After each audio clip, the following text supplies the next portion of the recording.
staying overseas just briefly, it should be clear by now that China is a real and present danger. The idea that it would get more democratic, closer to the West, more moderate as it got richer, well, it turns out to be completely wrong. It's now back to a Mao Zedong kind of dictatorship, and it is so brutal and so shamelessly brutal now. It doesn't even care if you know it. Amazing example today. Matt Carney was, until a couple of years ago, the ABC's China correspondent in Beijing, but he reported on China's imprisonment of up to 1 million Chinese Muslims, and so, for that and other sins, he got punished. Carney today revealed that Chinese state security officials called him in and threatened him, and threatened his teenage daughter.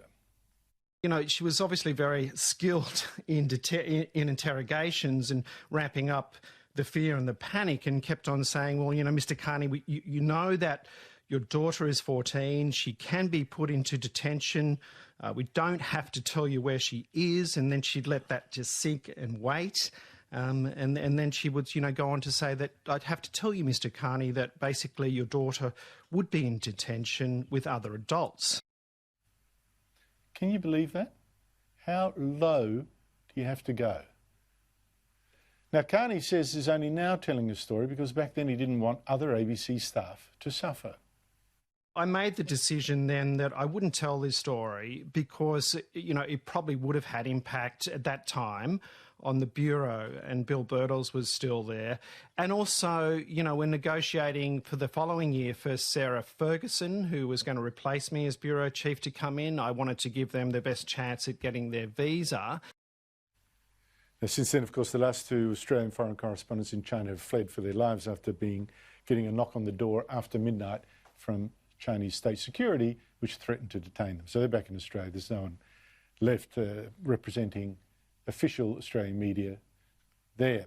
Joining me are Michael Kroger, former Victorian Liberal President, and Michael COSTA, former New South Wales Labor Treasurer. Michael COSTA, that threat, what does it tell you?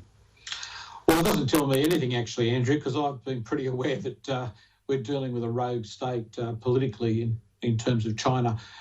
You know, the fact of the matter is that, you know, we've been too complacent about China. Our institutions, many of them have been corrupted by Chinese dollars, and particularly the university sector. We're seeing the consequences of that. And, you know, this is an eye-opener. But we've got to remember, China is now in a position where it has potentially about 13 nations around its border that it's in hostile relationships with. And that leaves aside the obvious military issue on the China-India border.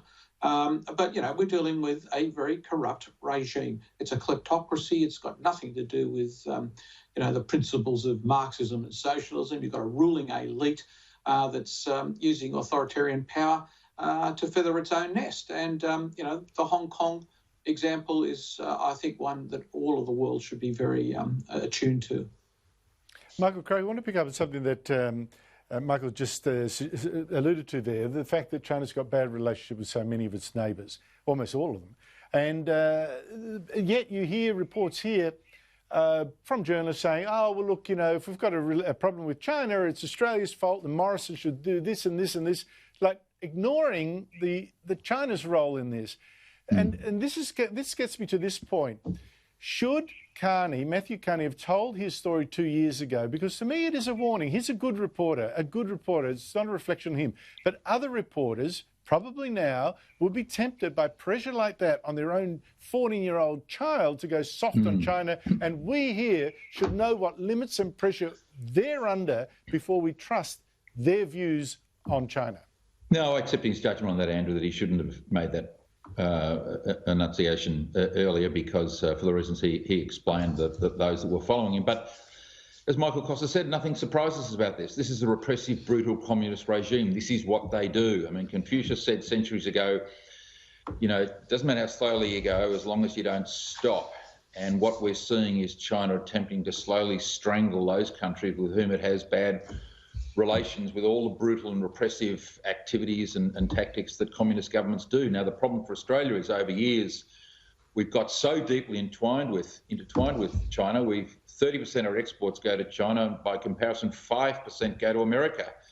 So Australia has to have a very good look at its future economic relations with China, and if they really wanted to harm us, they'd start attacking the iron ore exports to China. Now, I know people say they can't do that because they need them, but that would really damage Australia, and that's something we've got to be very worried about also, Andrew. Yeah, but I want viewers to now know, if China will do that to a reporter to get them to toe the line, they will be doing that not just to Matthew Carney, they will have done to a lot of people. And you should know that before you trust anything that journalists based in China write. They're doing it almost literally with a gun to their head. But back to local politics. Look, Michael Kroger, can you explain something to me? What's going on in the New South Wales government? I mean, last week you had Deputy Premier John Barilaro, leader of the Nationals, junior party in the government, threatening to stop backing government legislation. The whole party would move to the crossbench if that government didn't back down its koala protection laws.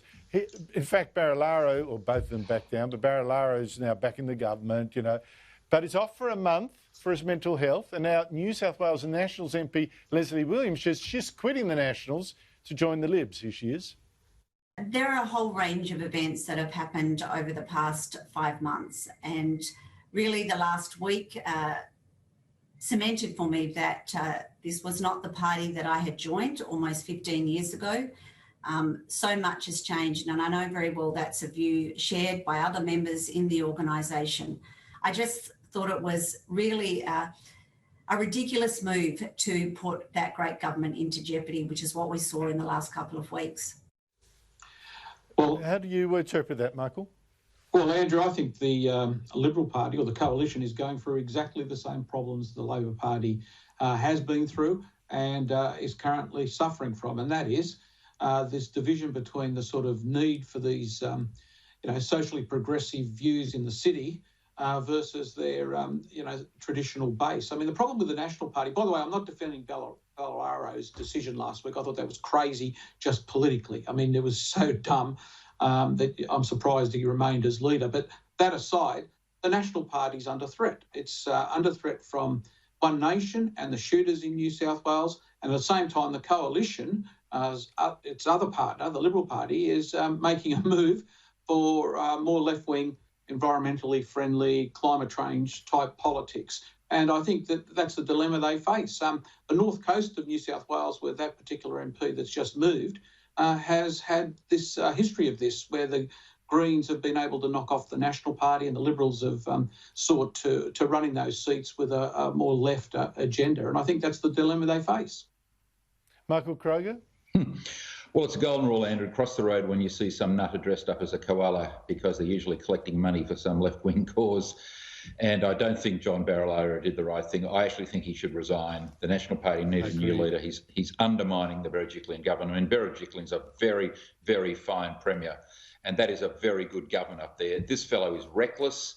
I've spoken to many people in the New South Wales Liberal Party today that tell me that this woman Williams is an outstanding local member, very sensible, rational, from Port Macquarie, very popular up there, and she's just had enough. Now, Barilaro apparently knew last week that she was going, and he's taken this time off now, having known that. But this fellow should go. His 4 seats have been lost whilst he's been leader, and he's undermining the government, he's undermining the coalition, and he's passed his years by date. And quite frankly, I think most people in the Liberal Party and in the government, even though they weren't so public, Andrew, I think most of the ministers would be very happy to see him go.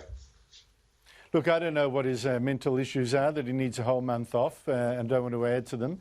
But I have to say, I said it last week, the Nationals should get back, which they've done, and he should go because you can't do leadership like that. I hear people praising him for the issue, for seeing the right issue, that the KOALA legislation was too broad, etc., but that was not the way to behave for a Deputy Premier, and you're quite right.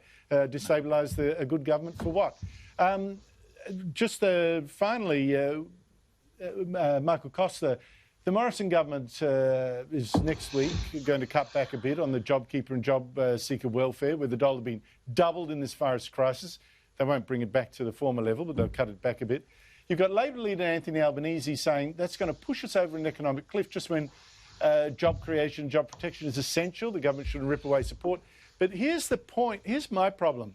The dole now particularly, it's not just job keeper as well, job seeker, it's so high that farmers, and they're not the only ones, a lot of bosses saying it, farmers say they can't get fruit pickers, for instance. They've had to destroy crops of lettuce already, of pineapple, of strawberries, just destroy them, leave them rotting in the fields. What does this tell you about the level of the dole? I don't think this issue is about the dole, Andrew. I think we're over the economic cliff because of the way this COVID's been handled. Ordinarily we would use backpackers and others to do some of that work. I think what we've got to get back to normalcy in terms of the economic framework, and that means opening up our borders. It means, the fellow down there in Victoria, coming to his senses and getting back to an even keel in terms of the economic growth and development of this country. Look, everything is a Band-Aid until we normalise our economy. And until that happens, I'm afraid all of these perverse incentives, be it with the unemployment or be it with generally with the economy itself in terms of, some people being privileged, being able to work from home. In fact, in Sydney, we're having the problem now that the government wants people to come back into the city to start the economic redevelopment process, and people are refusing to do that. So, we've got challenges, and it's all because of these perverse incentives that have come out of COVID. Correct. We can't keep people paying so much that they don't want to work. Michael Kroger, Michael COSTA, thank you both so much for your time.